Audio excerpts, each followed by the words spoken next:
Hello. Is anyone out there? I'm going to wait for a few of you to get on here.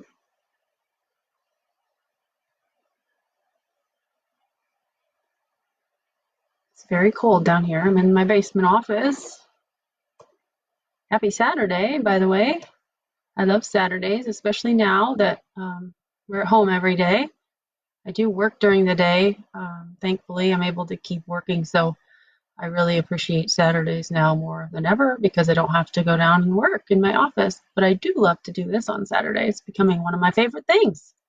Next to drinking coffee, that's kind of my favorite thing every day now. It's kind of sad but true. Anyway, all right. Well, we'll see if anybody hops on here, and then I will start talking about the books. I have a romantic comedy today, and then I have a twisty thriller. So, kind of going on both ends of the spectrum. And if you want to catch any of my other book talks, I did put them on YouTube. I always wanted to do a YouTube channel and never had time, so I have started one, and it's Librarian Laura on YouTube, and you can see all my book talks on there. So you can check that out if you're a YouTube fan. The boys think it's funny, and they're like, "How many subscribers do you have?" And I'm like, "One, thanks, Ryan." But they totally think that if you have lots of subscribers, that it makes you really cool because they watch all these YouTubers and they do all these stupid things and make millions of dollars. So they always ask me, "How many subscribers, Mom?" And I'm like, "Still one." So anyway, funny. Hi, Liz. Glad you made it. Looks like it's just me and you, sis, for now. Hopefully some others will join. But anyway, I may start talking about the books because I don't want to just like talk forever and people be like, "Gosh, she's boring." But before I start talking about the books, I'll show you. I get a lot of book mail from publishers. Hey, other sis. Hi, Sarah. I get a lot of book mail from publishers, which is really cool. I don't get paid to do book reviews or blog, but I do get lots of free books, which is why I keep doing it. And I enjoy it. But this particular publisher that sends me a lot of book mail is St. Martin's Press, and they sent me one of the books we're going to talk about today. I'm going to talk about, sorry. And the cool thing is they send you all these like little things that go with the book. So in this case, they sent me a letter from the new husband, who's Simon. You're going to get to know him, but it's like a letter from Simon to the girl in the book. So it's really cool. So like a couple weeks before I get the book, I get like a letter or something that's about the book. And then they send you the book mail. It's so fun. And another one I got in the past was about this gal. It was a thriller, and she was a makeup artist. So they sent me like this little makeup sponge to put on makeup, and it was from her like made up business. So that was pretty fun too. So kudos on the amazing book mail to St. Martin's Press. All right, here we go. So my first book is a romantic comedy. It's called If I Never Met You, and her name is Mhairi McFarlane. Yeah, she says on the back of her book, her unnecessarily confusing name is pronounced Mhairi. So there you go. She's from Scotland. So this book, romantic comedy, has the fake dating trope. So I don't know if you like the fake dating, but I'm a big fan. It's kind of fun. And we all know how fake dating usually ends up in romantic comedies, and it's good. So this is a new release. It's, let's see, came out in March. And it's pretty tame as far as romance books goes. There's some romance, but very, very tame. It's actually pretty funny. It's more hilarious than anything. So this is a story of Lori, and she's a lawyer, and her boyfriend Dan, who she's been with almost 2 decades, decides that he doesn't want to be together anymore.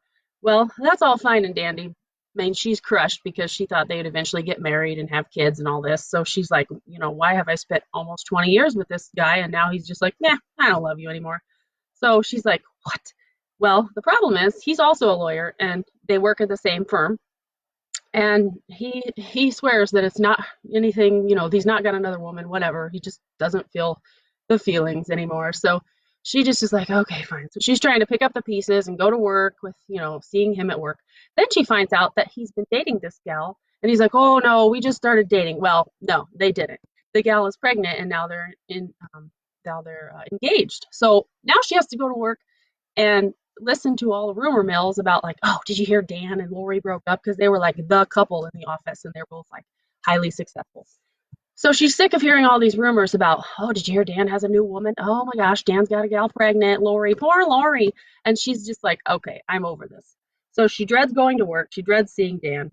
Well, there's this guy in the office. This is the office playboy that she's just like, oh, he's just gorgeous and he knows it. And he's just one of those guys that all the women like him. And he's just like, he'll never settle down. He's like, I'm Jamie, bow down. But anyway, that's what she thinks he is. She thinks he's a big playboy. And in reality, he's not so much. But she thinks that she would never have a chance with him. But all the girls are ogling this guy, Jamie. So Jamie Carter. So he's a heartthrob. He wants to move up in the firm. He's also a lawyer, but he wants to become partner. Well, the bosses are very into family and image, so they tell him, well, you can move up in the firm, but you really need to get your family image better. You know, get yourself a girlfriend, get yourself a wife. That way, you're not just this young guy. You'd be more trusting if you were kind of a family man as a lawyer. So he's like, oh, great. I don't know. He doesn't, have a lot of women he's dating, despite what people say about him.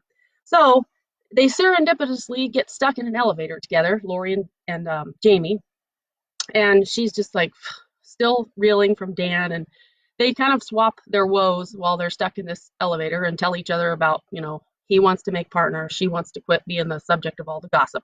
So they decide that they're going to start this fake relationship, and he says, really, it's not going to really do much. All we have to do is stage a few photos that look real and put them on our Instagram and all of that.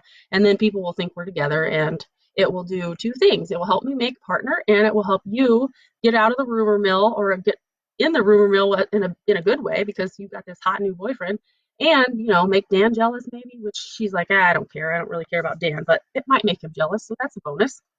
So they start this fake dating, and they don't really do much except for like meet at a restaurant and get all gussied up and take a picture and put it on Instagram, and then wait for the after effects. But in the process of their fake dating, they start to spend a lot more time with each other and get to know each other.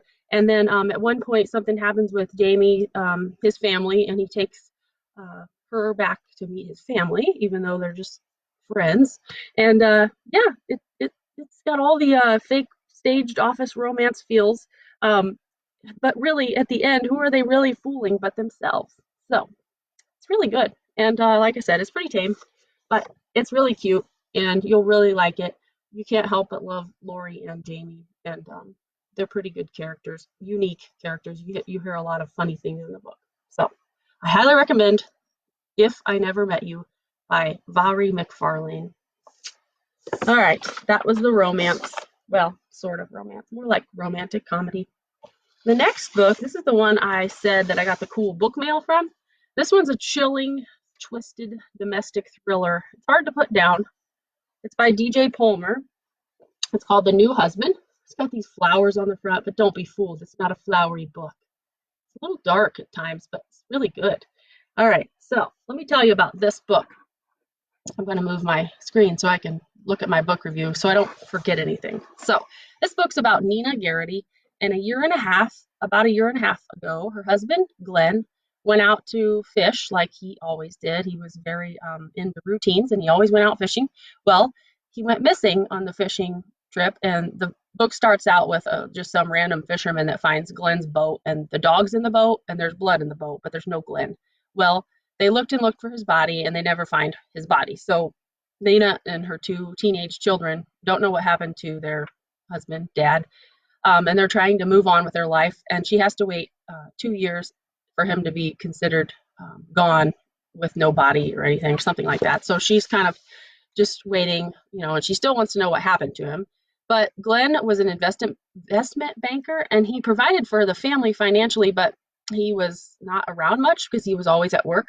So since he disappeared, Nina hasn't been able to afford the lifestyle that she had before, because she didn't work when he was around.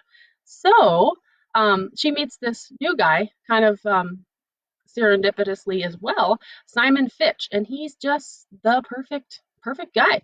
He's a social studies teacher at her daughter's school. Her daughter's in the, I think, 7th or 8th grade, and he's like just perfect. He knows what she likes. He's able to provide for her and her kids again. She can afford things again thanks to him, and she just gets so much attention and care from Simon, unlike Glenn, who was kind of checked out and always at work and didn't really have time for her and the kids. So she decides to move in with Simon. Her and her kids move in with Simon in this nice house because she wasn't able to afford her other house with Glenn gone. And she still wants to know what happened to Glenn, But now she's able to start a new job, so that's fun. So she starts a job as a therapist, mental therapist, and Simon, for some reason, doesn't really want her to work. And her two best friends that she always gets together with, she starts to kind of get distance from them, and Simon kind of keeps her away from them too.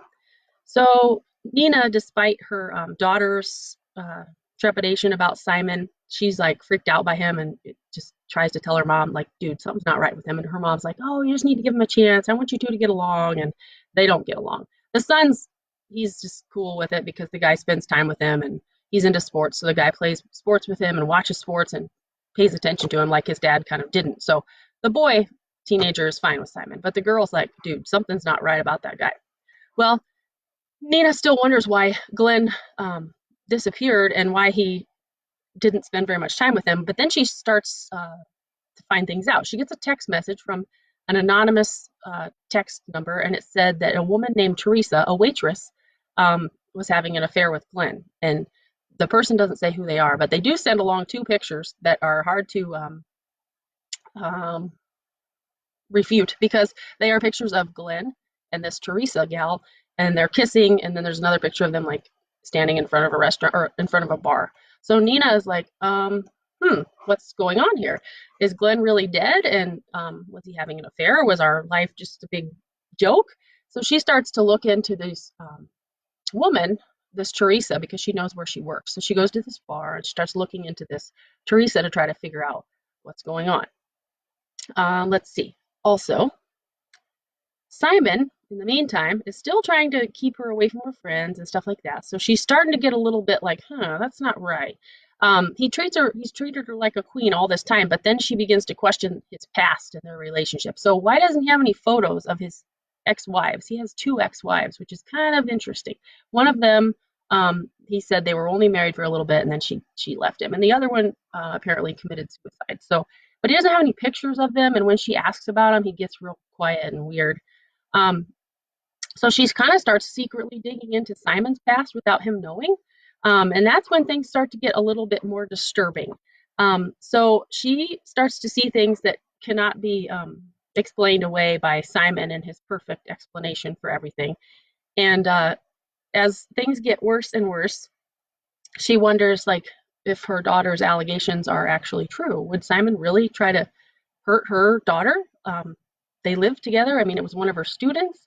So anyway, it gets worse and worse. And by worse and worse, I mean better and better because it's really good. But when you find out what's really going on with Simon, wow, it's crazy. So if you like Harlan Coben or if you like Lisa Jewell, Lisa Gardner, all those domestic thriller writers, you'll really love this book.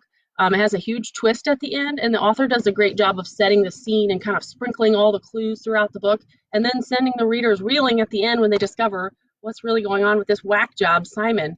He's like, how bad can he be? He's a high school social studies teacher. Oh, he's bad. And yeah, I would highly recommend this book. It's super good, and you won't be able to put it down. I read it really fast, so here we go. Yep. There you go. All right. Well, if you like the Harlan Coben book that I talked about, I don't know, a few weeks ago, you would really like this one. All right, let's see here. Hi, Beth. Hi, Alicia. Hi, Barb. Oh, Barb's getting Eagle and Crane. All right. Well, let's see. Next week, I don't know what I'm going to read yet. I got a new book I want to start. It's called Real Men Knit.